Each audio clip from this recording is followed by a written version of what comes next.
What is this? This is a Faith No More listography.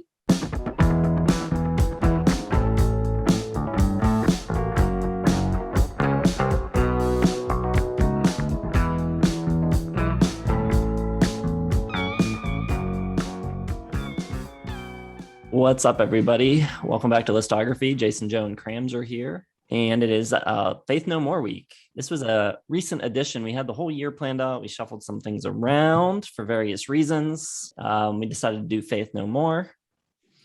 7 albums to rank. Pretty cut and dry discography, I think, for the most part. I don't think there's any weird things that we had to consider. Going into it, I had heard The Real Thing and Angel Dust before. I listened to them a long time ago, probably like right after high school, somewhere around there. I don't really know why I listened to them. I thought they were like this edgy, cool band that would be cool to get into, and it just never really hooked me in. So I have heard them, but I didn't really remember them until going back. So most of this was a new experience for me. I knew Introduce Yourself, Real Thing, and Angel Dust. That's it. But I liked them a lot, especially Real Thing, high school and college, but really never went back to them after that. So this was cool, getting back into it and discovering the new stuff. Had a sweet Faith No More t-shirt back in the day. I knew them all. Pretty big Faith No More fan. They won for me in 92 with Angel Dust. Real Thing nominated in 89. And Angel Dust, I mean, if you watch the 92 video and our 90s recap, it ranked very highly as far as favorite albums of the 90s, at least favorite winners of the 90s. So I consider that one pretty great. And they're just a really weird band, and it should be fun to talk about because you got the 2 singers and sort of the weird sound, and Mike Patton is just a bizarre dude. Like Faith No More is like his normal band. Like you should see some of his side projects like Tomahawk and Mr. Bungle. Like there's some weird stuff going on with that dude. This is definitely, I think, a Joe band more than a Cram or Jason band. Maybe Cram a little.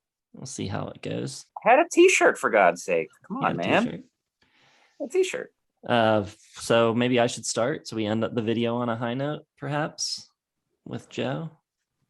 However you want to do it. If you want to do you, then me, then Cram, maybe save the mystery, because Cram's, I think, the biggest mystery here. I'll go last. Yes, I will go last. All right. Well, I will start then. Number 7. I expect this will be a trifecta at the bottom with We Care a Lot. I hope so, at least. This is the debut, 1985. They were on like a small little label. They don't even really, for a long time, didn't consider this their debut. They considered Introduce Yourself because it wasn't available. It was like out of print. But now you can listen to it on streaming platforms and places like that. So I guess this is now their debut record. For being 1985, and for all the styles that they are trying to meld together here, the metal and the funk and the hip hop and maybe a little hardcore and whatever else is mixed in there, I'm surprised that this record isn't heralded by a lot of people as groundbreaking. Most of the reviews I read of this did not talk of it favorably. And I think it's easy kind of to see why, because the songs aren't very good. Chuck Mosley isn't a very good singer. And something just feels off with the mix. The drums are a lot louder than everything else for some reason. The rest, like the drums are super in your face. Everything else is kind of weak and flat sounding. I think the coolest, most interesting part of this record is the keyboards. Some of the sounds and parts are kind of unusual, especially for the musical style that they're playing. They're almost like gothic and new wavy synth parts under the heavy guitars and the whatever kind of vocals you would say Chuck Mosley is doing, especially on like We Care a Lot, Greed, As the Worm Turns, Arabian Disco. All those tracks have pretty cool keyboards. Other than that, though, there is nothing I like about this record, really. I mean, it's not that great. I got it at 2 stars. That might be generous.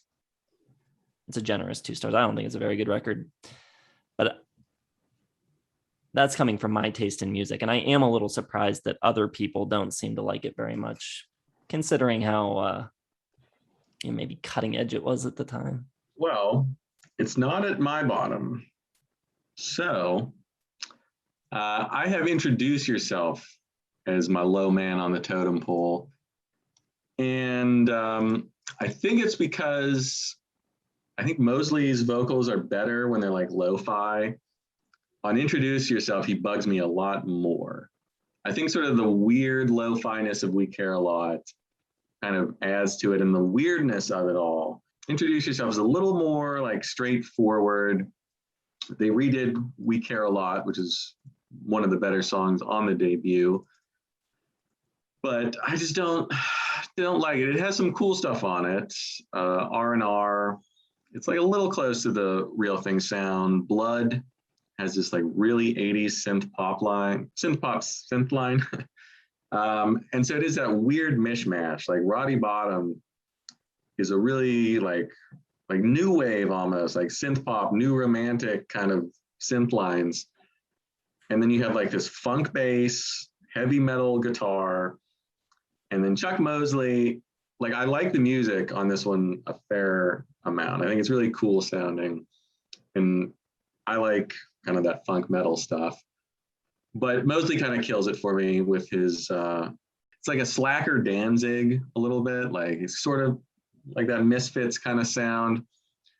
But he's like really kind of like laid back and like a little too like kind of goofy. So I think other than him, the musical part is great. I love the musical part. I don't like Chuck Mosley much at all. And I think it's a little more interesting on the debut. Despite like Anne's song and Faster Disco, pretty decent. But just doesn't quite do it for me. I give it 3 stars. Not as interesting as the debut. Isn't Chuck Mosley the guy that plays the dad on Happy Days? Probably not the same person. Probably not.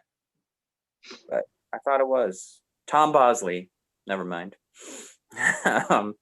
Well, Jason, your desire to have someone recognize the early stuff as groundbreaking will come much later in this video. My number 7 is Album of the Year from 1997. And I don't like this record at all. I've got it at 2 stars. It takes, this whole era post Angel Dust really takes all of their creativity and kind of maniacal brilliance and just waters it down or gets rid of it entirely. And this one is kind of no exception. I started off and you've got Collision as the opener, and I'm just kind of like, by now, chronologically, I'm like, what happened to this band? The vibrancy, the crazy cool hip metal hybrid thing is just bland. It's barely musical bro metal rock at its worst. There are still fragments and moments of greatness that come in, but never enough to really saturate the whole album. I do kind of like the atmosphere in some of the tracks, like Strip Search and Last Cup of Sorrow, but I don't think the songwriting is just very good on here. And then Mike Patton as a vocalist does so many different things, which is why I think he's a cool vocalist. However, not all of these little techniques and stuff always work. The way he's doing this mumble thing and Helpless is like laughable. Like he's always doing these weird voices and drops and lows and doing characters and stuff, and it's cool, but not all of it works. I do like Mouth to Mouth on this album. I actually think that song is really cool. And She Loves Me Not is kind of weird. It's kind of an album where I think he has a bunch of really cool, interesting ideas. And, there's a couple albums I'm going to rate very highly here. But overall, I think Faith No More as a whole, especially Mike, I think everything is better in his head than it actually gets recorded onto an album. Like, I think his ideas, like, I like him as a visionary, his imagination, more than I actually like listening to music. So I probably like some of his other projects, but this one doesn't really do it for me. I think it's pretty bland. 2 stars, Album of the Year, my number 7. Well, that is an interesting one because they lost, Jim Martin, the guitarist, quit. So things went a little screwy there after Angel Dust. Yeah, my number 6 is Introduce Yourself. This was their major label debut, so it gets better production, better mixing, but I still don't think it sounds that good. It's a very thin sounding, brittle record. I don't really find anything on this record that interesting musically. It's just, I mean, they opened for the Chili Peppers here, so longtime viewers of the channel may know that the Chili Peppers are one of my least favorite bands ever. So any band that's opening for the Chili Peppers is probably not going to be my cup of tea either. There's a lot of slap bass on this record, which I find really annoying. To me, slap bass is like, it's like a party trick. It's like tapping on a guitar. It's cool that you can do it, but you really got to pick and choose your spots. It can be cool in certain instances, but when that's your thing, I'm out. I can't do all that slap bass. I think it's really corny. And they have cool moments when Mike Patton comes along. He pulls some interesting stuff out of the band, I think, but with Chuck Mosley, there's just nothing for me here. So 2 stars. Did not enjoy it very much. Well, I enjoyed these bottom 2 more than I expected. I got We Care a Lot from 85, which is really, really old if you think about it. Like their sound compared to what else was out there in 85, like Hounds of Love and Tears for Fears. Like this definitely kind of a little bit ahead of its time on this one. And if they had a better singer, like Mosley's kind of crooning on this one a little bit. Like he can't really sing, so it's like a croon kind of rap thing. And it works a little bit better. It's like this Cali stoner vibe, whatever. And I think it works a little bit better when it's a little lo-fi and they try and clean things up on the major label debut. I think he's out of his depth. But on here, it kind of works because the whole thing is just kind of lo-fi mess. And you have these really great keyboard synth sounds from Bottom on Jungle. And like Mark Bowen has like this really cool vibe to it. And then Mosley kind of kills it with his singing a little bit, but there's like almost danceable grooves under Greed. And I think the synth line As the Worm Turns is great. And they do some of these, like if you check out like the bonus cuts on later albums with Patton singing, and they sound pretty good. So I think if they had a better singer, this would be like a really good album. Arabian Disco and New Beginnings are pretty good too. Like I like all these songs. Mosley, he grew on me a little bit during our listening here. So I got this at 3.5 stars. I like funk, I like slap bass. And I think Bill Gould is a really great bass player. So no problems with pretty much anything on here, except, Mosley's vocals could be better. But I think it's pretty solid. I'm sticking in the 90s. My number 6 is King for a Day, Fool for a Lifetime. Didn't like this one either. Got it at 2 stars. Worst song on the album is the leadoff song, Get Out. There's just like a big disconnect between the vocals and music. Just random. There's like no connectivity to it. Feels like they were just in different rooms and just jam sessions that they were like, here's the riff and here's what he's playing on drums over it. And then the vocals, like they could be over anything. There's just no like total song encompassing value to it. And again, just like the other album, the cool madness is all gone. It's getting closer and closer to just like bland bro metal and bro rock. It's half that and then half kind of like a training manual for System of a Down right here. Evidence is kind of cool with like the cheesy backing vocals, but I don't like a lot of Patton's vocal choices here. I think at times he's really watered down. And then when he does get extravagant with his like, really weird stuff, it's not hitting the mood right. I think Gentle Art of Making Enemies is not good. I did like Take This Bottle a lot, but the big problem here is this album just goes on forever and ever without a big sonic, dynamic to it. It's just kind of the same, just crazy guitar riffing and it just all blends together. I actually don't think the songs are like 2-star worthy on their own, but for an hour-long listen, it just makes for a very bad listening experience for me. So number 6, 2 stars, King for a Day, Fool for a Lifetime. I am continuing chronological, I've got The Real Thing at number 5, 2.5 stars, and that's as high as I'm going on this discography. So Patton comes in, and I like Patton a lot more than Chuck Mosley, but I think his worst singing in their discography is on this record. He's got that real high piercing tone on this record, very nasally, and I'm not a fan of it. His voice mellows on the later records, and I find it a little more enjoyable. He starts to sound a lot like Brandon Boyd later on, even though he sounds like that before Brandon Boyd was really a thing. So I guess Brandon Boyd sounds like his later voice, but yeah, his vocals on this I don't love. But I still would take them any day over Chuck Mosley. This record was written before he was in the band, though. So the music is still very similar to the first 2 records with very different vocals. Some of it works, some of it not so much. I think it opens really strong with From Out of Nowhere. Epic is cool. I love the chorus. I think it's one of their hookiest songs, but I don't really care for the verses that much. We talked about that in the George Harrison video. That's the song I was referring to. Falling to Pieces has a really good hook on it.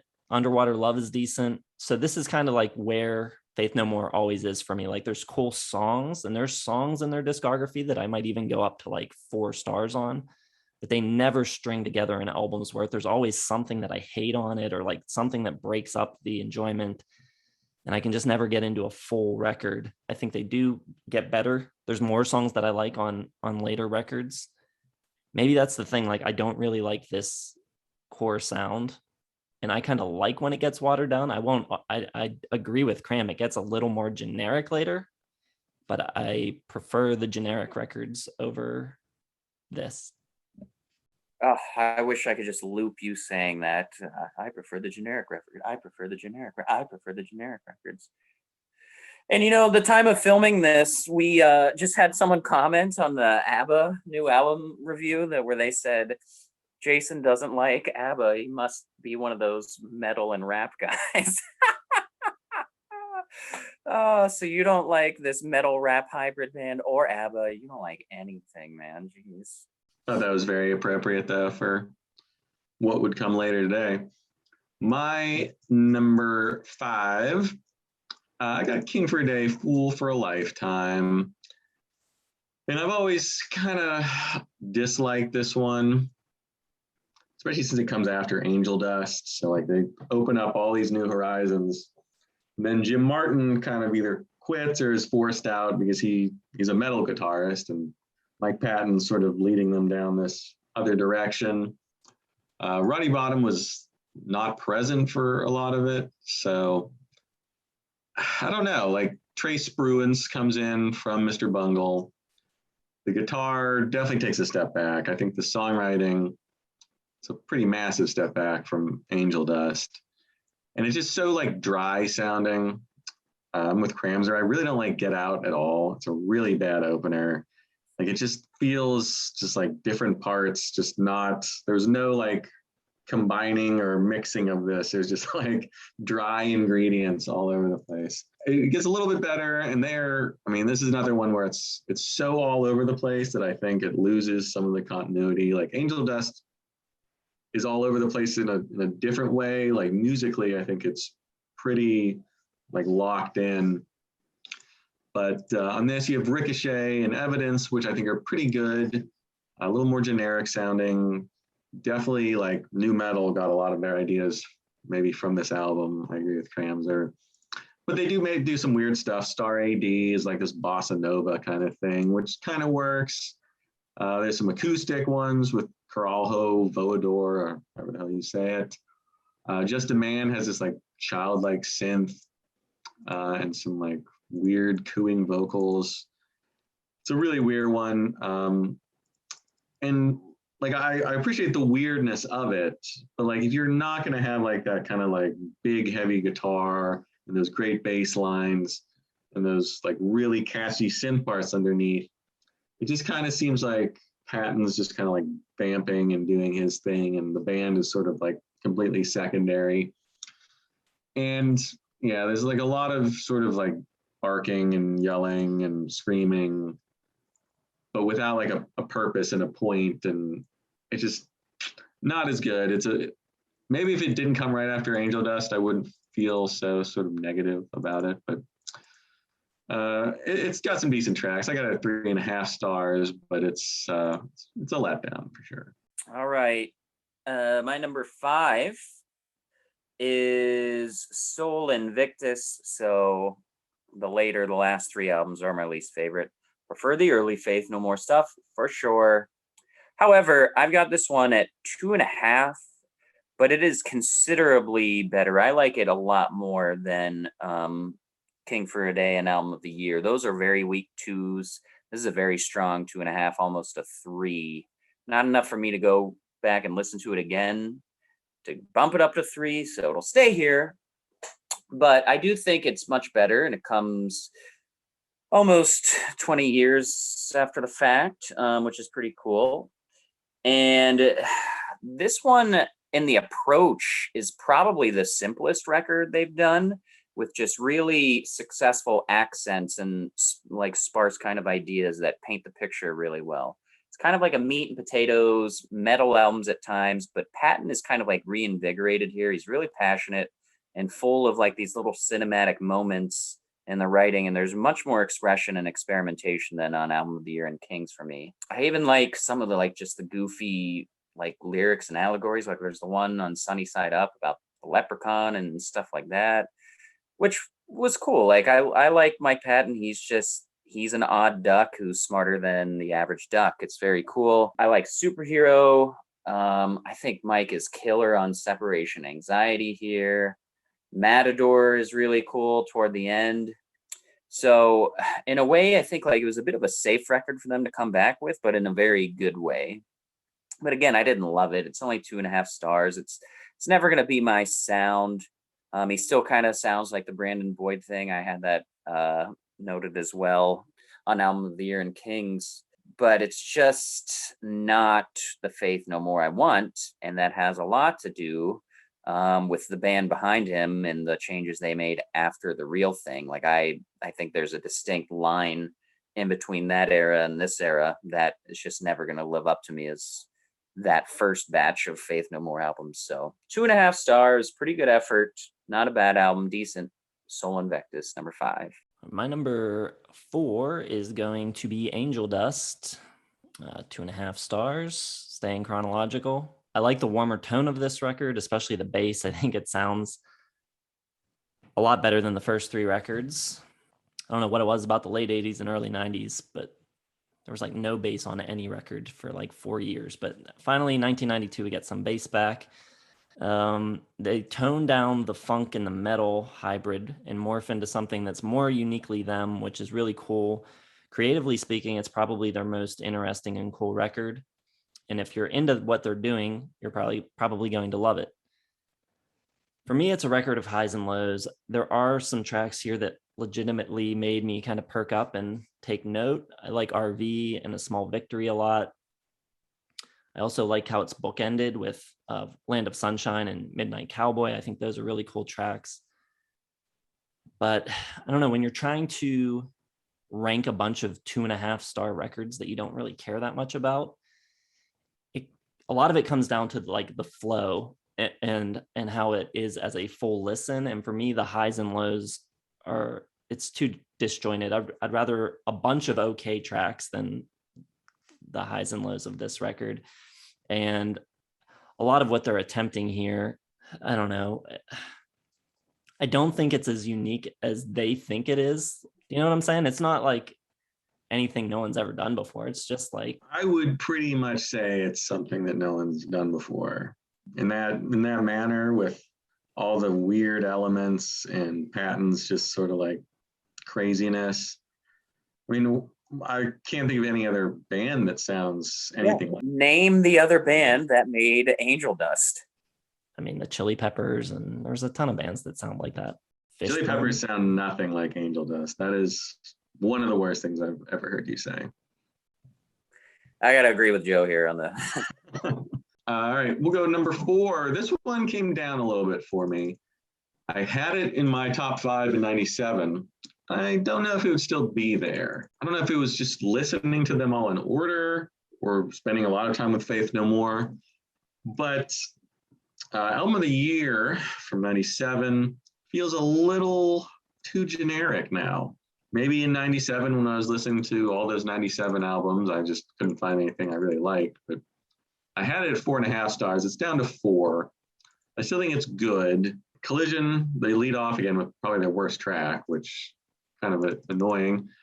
It's just like a super heavy rocker and like screaming vocals, and it doesn't really fit with the rest of the album because the rest of the album's a little more interesting and has some really nice vocals from Patton on Strip Search, which has a really cool like fluttering synth and this rippling bass. Again, like on King of the Day, Jim Martin's sort of like metal guitar, definitely missing for me because I really like what he did on Angel Dust and even more so on The Real Thing. Him and Patton obviously did not get along, and sort of Patton, as he took control, just kept tuning down Martin's parts. But they brought in, I don't even remember who the guitarist is on this. It was like their piano tech or something was the guitar player. So I feel like they probably could have gotten somebody a little bit better. And you don't really notice much guitar work. The heavier songs like Naked in Front of the Computer don't work as well. But there's some like weird, like the circus synth and yodeling on Mouth to Mouth kind of brings back that Angel Dust feeling. Ashes to Ashes, I think a good alternative rock song, but it's just not quite as interesting. And I mean, for the time, it's definitely better than like Korn or Limp Bizkit or any of the new metal stuff, but that's kind of faint praise. So there's some interesting stuff. She Loves Me Not, Christina, Last Cup of Sorrow, I think are all pretty darn good songs. But as a whole, it left me wanting a little bit. I still have it at 4 stars, but it's kind of like a low 4-star for me now, just over the 4-star mark. Yeah, in a similar vein, the one that came down for me a lot is my number 4. And this was a tough one to place and decipher and star, but I'm giving it 3 stars. I think it's a good album. I wouldn't mind listening to it again in the future. I've got Angel Dust, and there are songs on here which make it a 4-star album, and there are songs on here that make it a 2-star album. So it's just like kind of averaging out. It's so hit or miss for me. The peaks and valleys are just so insane. I can't stand Land of Sunshine. This might be the artist that just has like the worst openers for me. I hate the spoken word kind of quips in it. It's so lame. And I actually don't like the way this album sounds a lot. I like the earlier ones, the mid to late 80s, early 90s, thin, subterranean kind of concrete jungle sound with the loud drums that are like really high and like sparky. I like it. And I just think like with this louder, deeper sound and kind of stripping away some of the metal and the funk, like all of the like hybrid mechanisms, they're just stripping away and kind of just becoming a little bit more blander here. And I think the drums don't sound that great on this album at all. And I want more of the higher pitched Patton. Like I like that register when he's really soaring and getting like mid high to high. I don't like when he does like the lower like metal aggression kind of thing. Yeah, it's like hit or miss for me. I don't mind Caffeine. Midlife Crisis I've never liked, don't know why. I love RV and Smaller and Smaller. I think the vocals on Smaller and Smaller are really cool. Everything Ruined is awesome. So you get that little chunk there with those 3 songs in a row where I'm like, all right, just finish strong. And then everything else after that is hit or miss. Be Aggressive is kind of quirky and fun. I think that's cool. Like I like when they're having fun, which is why I like the first 3 albums the most, obviously, is because they're just straight up having fun. They're not overthinking things. And that might have to be with I actually secretly like the band more than I like Mike Patton. I don't know. That could be something I figure out here. And then I just couldn't stand Small Victory. Crack Hitler's okay. Jizzlobber is pretty cool. And then the Midnight Cowboy instrumental at the end is just totally unnecessary. I don't care for that at all. So I like kind of, I like this as a piece of their discography because it's got some really cool stuff on it. But again, the ideas are better than the execution to me. But it's still a good album. 3 stars. Angel Dust, number 4. You acted like I was crazy putting that at number 4. You put it one spot higher and gave the same review. Yeah, I'm much more upset with Kramzer's placement than Jason. I expected nothing from Jason, but you know. What? I have it at 3 stars. You had yours at 2.5. And mine's like a star of difference, so I like it a lot more. Yeah, but you should know better. You should know better. Of course you're gonna like it more than me. You probably like all of these more than me. I took exception that you said that it sounded like everyone, like it sounded like other people. It does. It sounds like Fishbone and Infectious Grooves and the Chili Peppers and all those bands. They have a unique singer, I'll say that. But I don't think they're doing anything that's that, you know. Chili Peppers don't even have a synth player. How are you going to compare the two? They have a synth player. Fine. My number 3, going to break up the chronological sequence of my list and skip ahead to Album of the Year, 2.5 stars. Jon Hudson joins on guitar for this record. This is even more straightforward than King for a Day before it. And I think progressively, starting with Angel Dust and continuing all the way through this record, every record gets a little warmer and a little rounder, which I wanted at the beginning when the record sounded super thin. But at this point, this might be one step too far, because I think the record starts to lose a little bit of its bite, doesn't have quite the same attack or energy in the songs. But this record does have 2 of maybe among my favorite Faith No More tracks, Ashes to Ashes, which I love the chorus of. I think it's one of their strongest choruses. And then they follow that with a really bouncy piano ballad, She Loves Me Not, which I think is really cool. But, you know, outside of that, it's, you know, hit and miss. It's okay. Not a whole lot else that I love on it. 2.5 stars. Album of the Year. Not my album of the year. Not a lot of people's albums of the year, let's be honest. Critics were harsh on that one. A little too harsh, but digress. One album I was a little too harsh on, 2015, Soul Invictus. I really love 2015, so I may have overlooked it. I was in a weird place listening to a lot of indie bands then, so probably just kind of wrote this one off. But I really liked it this time. I really like the sound. Roddy Bottum kind of replaces the synth with a lot of piano. It's much warmer. There's some like acoustic work going on in the background. Like it sounds almost like a different band. And if it wasn't for Patton, I think sort of his zaniness, bizarro humor and darkness that kind of he brings in, you know, you don't have that funk bass at all, but it still somehow retains like the DNA enough to make it, you know that it's a Faith No More album. You got some it's just weird all over the place. I could get through every song.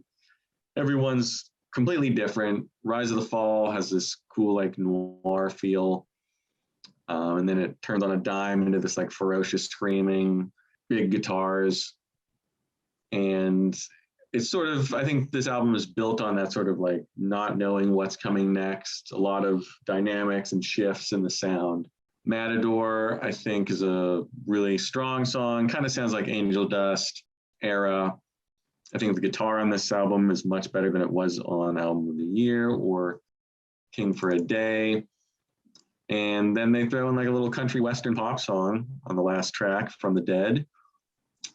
And it's just a cool album, keeps you guessing, you know, superhero, giant bass, just like a bruising, screaming Patton. And, you know, they end with a little almost acoustic, like western flavor kind of thing. So a lot of cool stuff, a lot of different moods. I mean, it doesn't really fit together as like an album because it's so all over the place, but I think all the pieces are really cool. And it's way better than it should be for a band that kind of was on the downswing anyway and hadn't made an album in 20 years or whatever, 18 years. So I was pretty impressed with this one this time. And yeah, all the way up to 3rd place for Soul Invictus. 4 stars. All right, my number 3 is going to be the actual debut, We Care a Lot. I think this is really good, 3.5 stars, and is, I think, way ahead of its time and groundbreaking. They just have such a different, unique sound. It's like this street urban, bouncy, like hip metal kind of thing. Then they've got like this really cool like bounce and synth, and I love, I don't mind Chuck Mosley's kind of singing here. I mean, it's a different, he's not a singer, like he's not going to win American Idol or anything like that. But I think for the character, this band just has so much character. It's like this kind of like comic booky, lazy, vandal, stoned out punker kind of vibe. Just picture all of them just like with cigarettes and boomboxes and like the California heat, their shirts off, and just anti-authority and all of this cool stuff. Like these, they have these songs where like they're just these warrior cries of like these little punky, spunky boys, and it's so cool. And the songwriting leaves a little bit more to want, but the style and everything here, the artistry is all over the place. The title track's great. It's even better on the next album, but I think Jim is a really nice, pleasant little surprise guitar piece. Mark Bowen is cool. Why Do You Bother? Greed, Pills for Breakfast, Arabian Disco. I was shocked with how cool I thought this album was. The ferocity and the spirit is everywhere, and the playing is well crafted. The bass is the star of the show. I think the slap bass, I like it a lot. I think it's just got a lot of really cool character. The rawness of this album just brings out like the youth and the like simple little exercises, like the metal stuff and Pills for Breakfast. So cool. As the Worm Turns has like this youthful charm with like cheesy synth behind it. It's awesome. I think it's, just pretty groundbreaking for and sounding like nothing else for 1985. Pretty unreal when you think about it. So I'm giving it 3.5 stars with room to grow. And number 3, We Care a Lot. I'm blown away. Did not expect that from you, Kramzer, but that's interesting. That's cool. I'm glad you're like probably the biggest fan of that album in the entire world. It's sweet. My number 2. Oh, sorry. Getting ahead of myself. Gotta listen to Jason talk about, I don't even know, King for a Day. Yeah, there's no way Soul Invictus isn't his winner. My number 2 is Soul Invictus. Do I know my boy or do I know my boy? I think the best thing I can say about this is that they pretty much pick up where they left off. Doesn't feel like an 18-year gap at all. And for me, as someone who isn't really into this band, and to be clear, I don't hate this band. 2.5 is indifferent. Like, they're fine. They are what they are. They're just not for me, really. But to go through a full discography of that, usually by the time you're getting to the end of even a discography that we love, we're starting to burn out a little. And it helps that it's only 7 albums long, but to get to this one at the end and still, think it's a decent listen is good. So I'm sure for longtime fans, they were ecstatic that nothing changed. It seems that the reception to this record is pretty warm from Faith No More fans. I can see why. I like Sunny Side Up. Black Friday is really cool. Motherfucker's cool. The closing track's pretty awesome too, From the Dead. And like I said earlier, the more familiar they sound, the more I end up liking them, because the alternative for Faith No More is more metal or more funk, and neither of those things really appeal to me that much. So down the middle, alternative with a pinch of weirdness is cool. I enjoy it. 2.5 stars, but I actually think this one and my number 1 is inching pretty close to 3 stars. My number 2 gonna be The Real Thing. Very interesting the way it came together. The music was written. They got rid of Mosley. Good career move. And they brought in Patton to basically just write the vocals, or write the lyrics, I should say. Excuse me. Do the vocals. And I don't know if he was in a different band or what the heck he was doing or how they found him. I guess he was in like Mr. Bungle at the time or whatever he was doing. Doesn't matter. They struck gold because Patton, such a more dynamic singer. he fits basically any style. He can croon, he can scream, he can do metal, he can do pop. And just really cool sounds on this, because you have like Martin's really metallic sounding, you know, almost like Metallica level metal on something like Epic and Surprise You're Dead. But you have some like moody stuff, Woodpecker from Mars being a kind of cool instrumental, slower kind of almost like prog with The Real Thing, Zombie Eaters, The Morning After. So there's this big disparate mix of styles that all kind of comes together because Patton, I think, is able to just sort of become the guy, the chameleon, to handle all of it. And I love the first 4 tracks, just amazing. From Out of Nowhere, Epic, Falling to Pieces, Surprise You're Dead. You know, everyone kind of associates Patton with the rapping on Epic, but he doesn't really rap much at all. And I think it really fits that song, which is a great song. The long guitar solo, the kind of crossfade of like the really heavy metal into that really kind of haunting piano at the end always struck me as just fantastic. And it obviously wildly influential. I think the band probably even more so than Patton.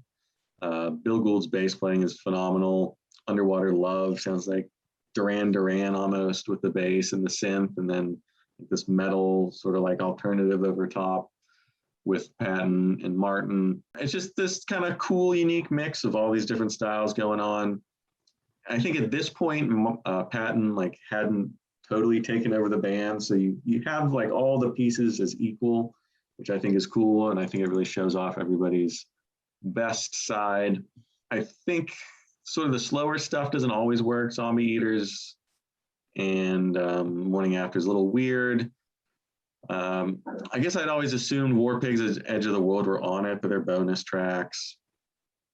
So I guess I can't count them. It's 4.5 stars for me. It's close to 5. If they'd included Sweet Emotion and the Cowboy Song, which were kind of from the same sessions, definite 5-star. I just feel like it's missing just like one little extra thing to make it 5-star, and my 89 winner, but came up short to Aerosmith in 89. So still think it's a great album, very unique, very different, but very catchy and kind of tickles all my fancies from pop to metal. So big fan of The Real Thing. All right, I'm going up to 4.5 stars for my number 2, The Real Thing. And yeah, Joe's right. It's a 5-star album with a few just drops of poison for me. Like, I really like all of the songs, but the songs I don't like, I am so just kind of like the 2 you mentioned, Morning After and Zombie Eaters. And I'm also not crazy about Surprise You're Dead, because it's like a little too much metal for me with what I want. Like, I love when everything's just like the perfect potion of the fusion of, you know, acid and punk and hip hop and rap and metal. Like, when it all comes together for the songs, it's awesome. And literally every other song except those 3, I think, are awesome. They were all contenders for tomorrow's songs of the year. Patton adds a really cool dynamic to it. He's got a lot different approach than Chuck does, for sure. But I also think it changes the dynamic of the band towards just like, I'm the front man now with the band behind me, versus like in the first 2 albums, I feel like they were just this collective boys kind of unit, which I prefer, which is why I have a different album at number 1. But I mean, the bass and the drums and the guitar, everyone instrumentally is probably it's probably their best album. And it's a little more serious, a little more professional. I also love Woodpecker from Mars. I think that instrumental is just hot as hell. It's on fire. The bass in Underwater rules. Underwater Love, excuse me, that it's rules. Yeah, just, I mean, Epic is epic. Falling to Pieces, From Out of Nowhere, it's awesome. I think this is Patton's best album vocally for sure for me. So yeah, I think this album is fantastic. Just misses 5 stars because of those. And it's really tricky to kind of grade it that way because I think there are other albums I have at 5 stars that have songs that I don't like, but for some reason this one just really weighs it down for me. So yeah, 4.5. It's a great album, The Real Thing, number 2. All right, my number 1 is King for a Day, Fool for a Lifetime. For me, the things that make this my favorite are Patton's voice on it. I like his singing on this record more than on any other record. This is really where he starts to sound like Brandon Boyd a little. But also, the weird songs on this record are the more mellow songs, I think. Like, they do these strange genre exercises on this record. Like, Evidence is like from a noir spy thriller or something. And Caralho Voador, however you say it, it's Portuguese, has this really like bossa nova lounge feel. And Take This Bottle's sort of a country tune. So to me, when they do these like all out genre experiments, to me, that's far weirder and more interesting than when they're melding funk and metal. Like, to me, that's truly bizarre. And when they're doing those songs, Patton seems to take on like different personas. And, it can be really kind of creepy or unsettling at times, the different characters he's portraying. And to me, that's the most interesting version of Faith No More, is when they're not even doing rock at all. So, and I think this album has the most of it, or at least the most successful versions of those types of songs. Like I said, close to a 3-star record. And I was considering it, I almost put it at 3 stars, but when I thought about how much I would ever come back to it, I don't think I really will that often. So staying at 2.5. Well, it's tough for Faith No More. I thought maybe they'd win you over a little bit more. Whatever. My number 1, I got Angel Dust, 92 winner, 5 stars. I'm not going to say top 10 all time, but certainly top 25, top 5 of the 90s for sure. And I just think it's so weird and unique sounding that nothing like I've ever heard. Certainly nothing like the Red Hot Chili Peppers at all. You could make the case The Real Thing. There's got the little chili peppers in it. Like, I can see that. Even on We Care a Lot and Introduced, well, I don't even know if they were around then, but they kind of came from the same place. There's a little mixing there, but once Angel Dust hits, it's just a completely different story. Patton really takes over, and for better or worse, because he is taking the band in sort of this like bizarre metal art rock kind of direction. And it's reducing Martin's role and reducing sort of, the catchiness of it a little bit. But I just think it's so unique and cool sounding. Land of Sunshine, with all like the kind of freaky voices in the background and the laughter. Apparently he wrote it after like sleep deprivation, like watching, I think it's televangelism, like show on TV. So just like really weird what he put himself through to make this album. I think he wrote that and maybe Caffeine, the same kind of like sleep deprivation. You got like the sort of mocking of rednecks on RV, Kindergarten, like just bizarre lyrics where he really just like inhabits these characters, which I think is pretty cool. And I think it sounds great. I think there's enough hooks, even in like the darkness and the weirdness on Land of Sunshine, Midlife Crisis. Smaller and Smaller has a really great guitar solo. Everything's Ruined, kind of based it off like the Carpenters. So it's a little more, it's not sunny, but there's like a little prettiness kind of coming in, despite like the really depressing lyrics and everything. You got like this big like Dracula organ on Be Aggressive.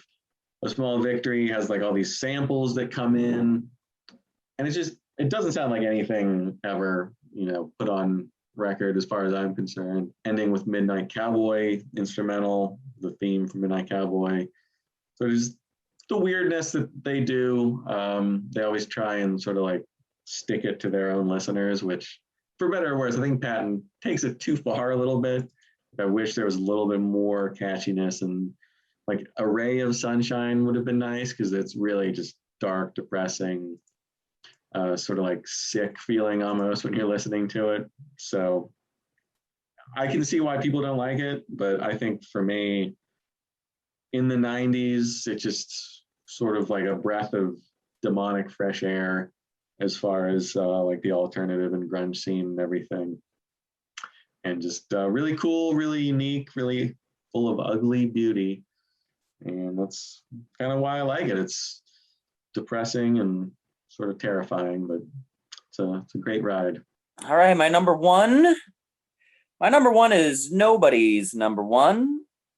And I'm going to do you one better. Introduce yourself, 5 stars. I am the guy Jason is surprised nobody is. I think this album is friggin' amazing. I always liked it, but right now I absolutely love it. And I think it is groundbreaking. Nothing else sounds like this damn album. It is so cool, start to finish. Don't think there's a bad album or bad song on it. Awesome opener. It's like raw, unfiltered. It's like alien metal. It's just like, it's everything you've heard before, but in like a bizarro world. It's so cool. It's funky, funk metal. It's fun. It's raucous. It's got a ton of personality. There are few albums that I think have more personality on it than this album. And song is amazing. There's like this really hip, brash brilliance to it. Almost sounds like the Beastie Boys at times, like they're like cheerleading for themselves. They're just giving everyone a big middle finger to how great they think they are. And to me, they are. I love the song where he's complaining about the public transit. I think that's Death March at the beginning. It's just got so much just cool personality to it. I think it closes great with Blood and Spirit. It's weird. It's infectious. The bass is amazing. The drums and the guitar are all great. It's just got a different just charm to it. Like these just vagabond, like vandals running around screaming and yelling, but playing music while they do it. Chinese Arithmetic is fantastic. This version of We Care a Lot is better. Yeah, I have nothing to complain about this album. I think it is a breath of fresh air for the time and for just my listening livelihood. I adored it. I think it's way ahead of its time. So hopefully this idea catches fire and we can get some retrospect love going for this album right now. It is awesome. So cool. Introduce yourself, 5 stars. No Paul McCartney album will get 5 stars from me, but this one is choke on that slap bass hater. What did I give this album? 3 or 3.5? I'm gonna bump it up to 3.5 because you've convinced me. There it is, people. There it is. Yeah, it's good. Ignore Jason. As long as you can get past the vocals. And there's something, I don't know, there's something almost charming about his slacker kind of almost rap. I mean, he kind of like invented that style. So he is sort of like the progenitor of that. So we all went totally different directions. Cram's got the early stuff up high. I got the late stuff at the top. Joe's going with the classic era at the top.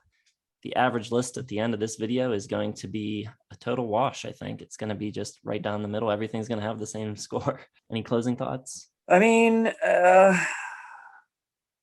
I was excited. It's weird because obviously Introduce Yourself I liked before, but it really grew on me.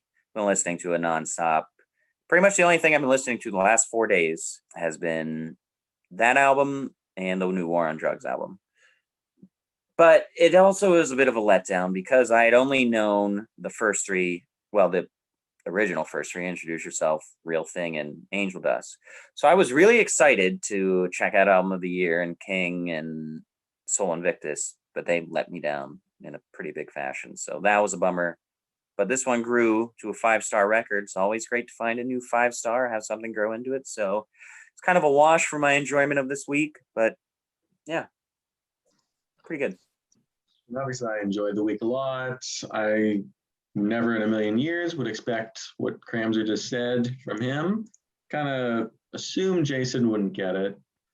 But yeah, having We Care a Lot and Introduce Yourself so high up, and not just like high up in the, like, it doesn't matter if it's number 1, if it's 2 stars, but if you're giving Introduce Yourself 5 stars, and putting it number one. That's pretty groundbreaking. That might be the most groundbreaking moment we've had on this entire channel this entire time.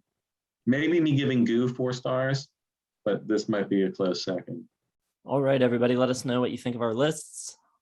I'd imagine most people will line up mostly with Joe, but let us know. Drop your list down in the comments. Hit the like button, subscribe to the channel if you are not subscribed yet. Hit the bell for notifications. You can also check the description for Facebook, Twitter, Instagram, and our website. And you will also find the lineup for the next 4 weeks of programming down there as well. Yeah. So stop asking. It's always there. It's right in front of your eyes, people. And that's it. Thanks for watching. We'll see you tomorrow for our top 10 favorite Faith No More songs.